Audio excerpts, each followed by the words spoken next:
Isang hindi pa nakikilalang lalaki ang patay matapos masagasaan at magulungan ng isang truck habang tumatawid sa Osmeña Highway sa Makati City kagabi. Nakatutok si Julius Segovia, exclusive.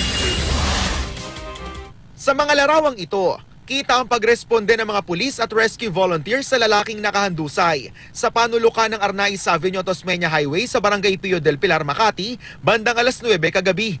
Sa inisyal na investigasyon, nahagip ng 18-wheeler trailer truck ang lalaki habang patawid sa northbound lane ng highway. Dead on the spot siya matapos magulungan ng truck ang kanyang ulo. Halos pitpit yung kanyang ulo. Ang initial assessment namin doon is pagkabangga, na-run over pa siya ng gulong ng trailer truck. Wala pang pagkakakilanlan ng lalaking biktima. Bukod sa ilang barya, 2 kaha ng yosi at lighter ang nasa bulsa niya. Sa tansya ng mga pulis, 5'1" ang taas ng biktima. Nasa pagitan ng 30 hanggang 35 ang edad. May tattoo sa kanang braso. Nakaputing t-shirt at maong shorts ang lalaki nang mangyari ang aksidente. Nasa punerarya sa Pasay ang kanyang mga labi. Kusang sumuko ang truck driver sa mga pulis. Depensa niya, biglang tumawid ang lalaki kahit naka-green ang traffic light. 40 tonelada ang bigat ng laman ng trailer, kaya hindi na nito kinaya ng preno. Hindi kasi nakaganon lang siya kahit nakabusina ako, hindi man lang tinitingnan yung truck.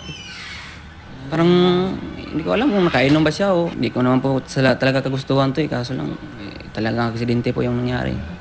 Gayunman, sasampahan pa rin ang truck driver ng reklamong reckless imprudence resulting in homicide.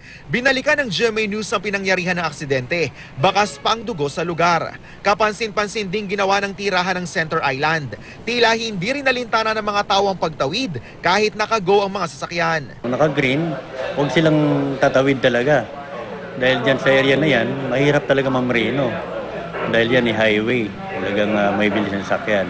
Julius Segovia, nakatutok 24 oras.